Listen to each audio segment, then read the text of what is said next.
Hai,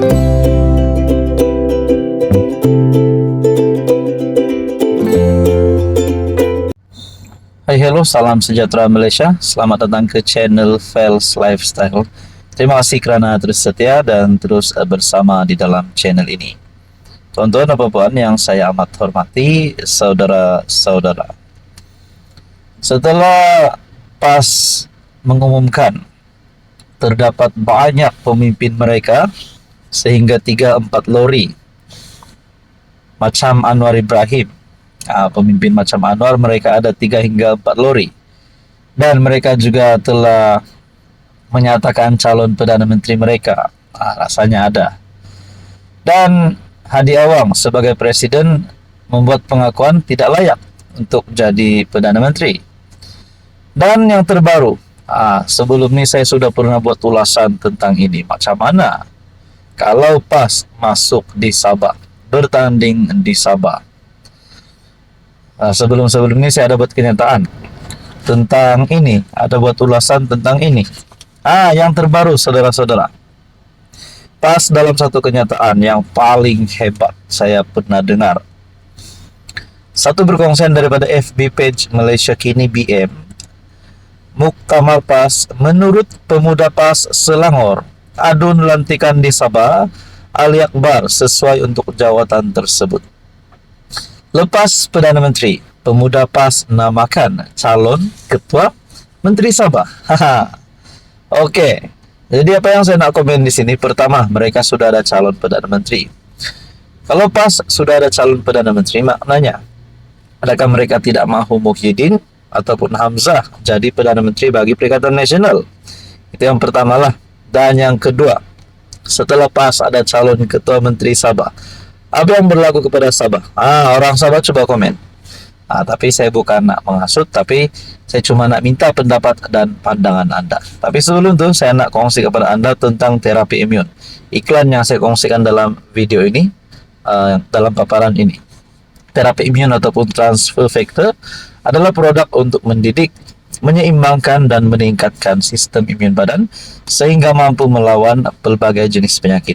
Kepada Anda di luar sana yang ada masalah penyakit berulang, penyakit tak pandai sembuh-sembuh, kolesterol darah tinggi, diabetes, gout, gastrik, dan apa saja masalah kesehatan yang Anda alami, terapi imun adalah jawaban kepada kesehatan, jawaban untuk ikhtiar sihat. Ingin tips sembuh, tips terapi imun, Anda boleh menghubungi saya di nomor yang tertera. Oke, baik, kita teruskan dalam ulasan kita yang panas hari ini. Saudara-saudara, setelah saya mendapatkan berita ini, saya melihatlah di dalam ruangan komen. Rupanya PAS dihalau. Bukan dihalau macam mana, tapi di dalam ruangan komen ini, bagi saya ini satu bentuk penolakan terhadap PAS lah.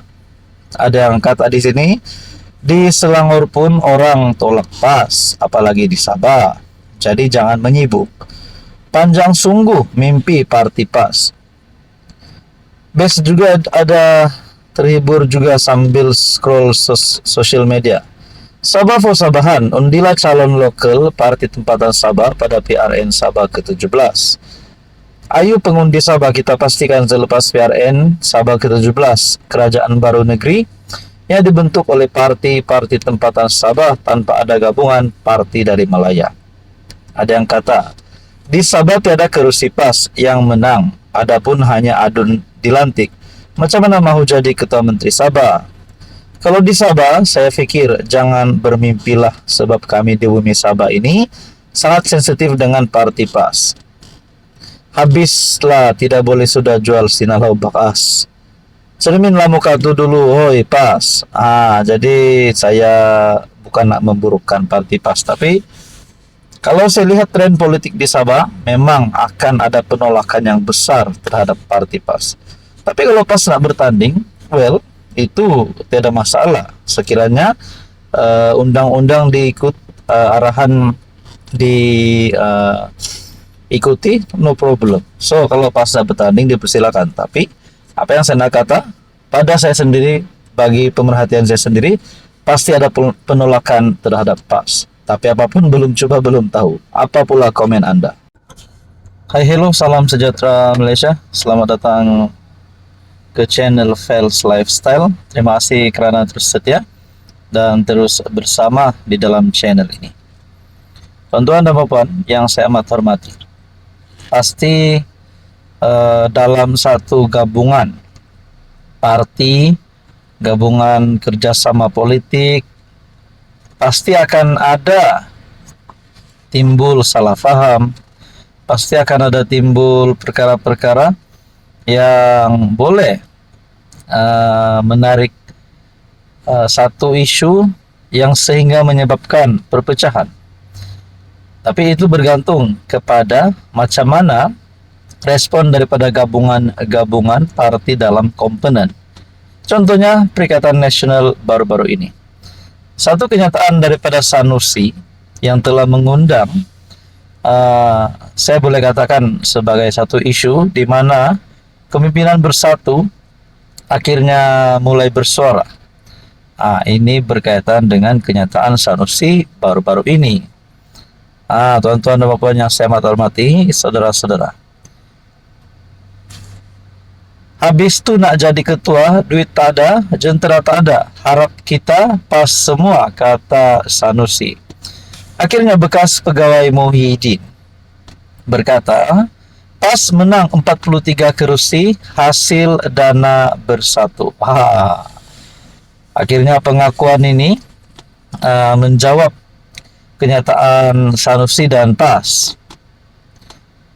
PAS menang 43 kerusi hasil dana bersatu.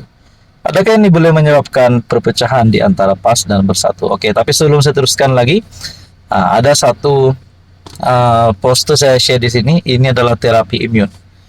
Produk ini adalah untuk meningkatkan, mendidik dan menyeimbangkan sistem imun badan Anda sehingga mampu melawan berbagai jenis penyakit.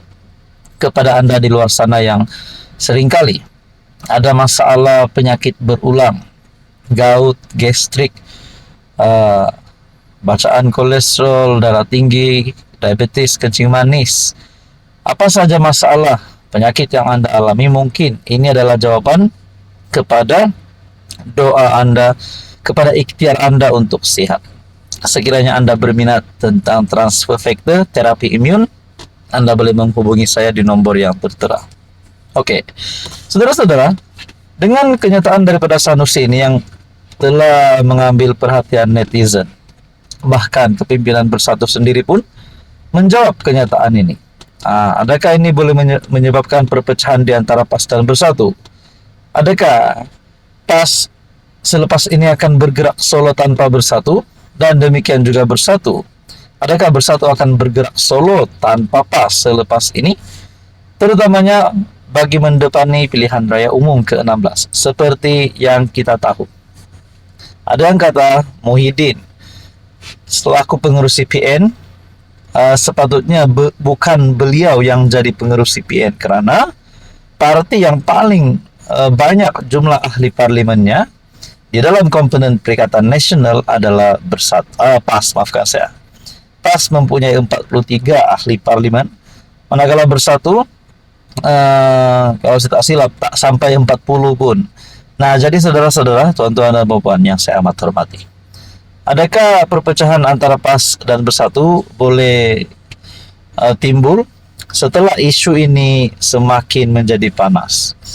Mungkinkah ada isu selepas ini berkaitan dengan dana pilihan raya, isu pembahagian kerusi, dan juga isu menggunakan logo Perikatan Nasional. Jadi tuan-tuan dan puan yang saya amat hormati, kalaulah PAS sudah tidak mahu lagi bersama dengan bersatu, adakah Muhyiddin dengan ini otomatis akan dipecat sebagai pengurus CPN, PN bubar, dan adakah bersatu ataupun mungkin juga PAS akan keluar daripada PN dan mungkin juga sokong Anwar Ibrahim? Jadi saudara-saudara yang saya amat hormati, apa komen Anda?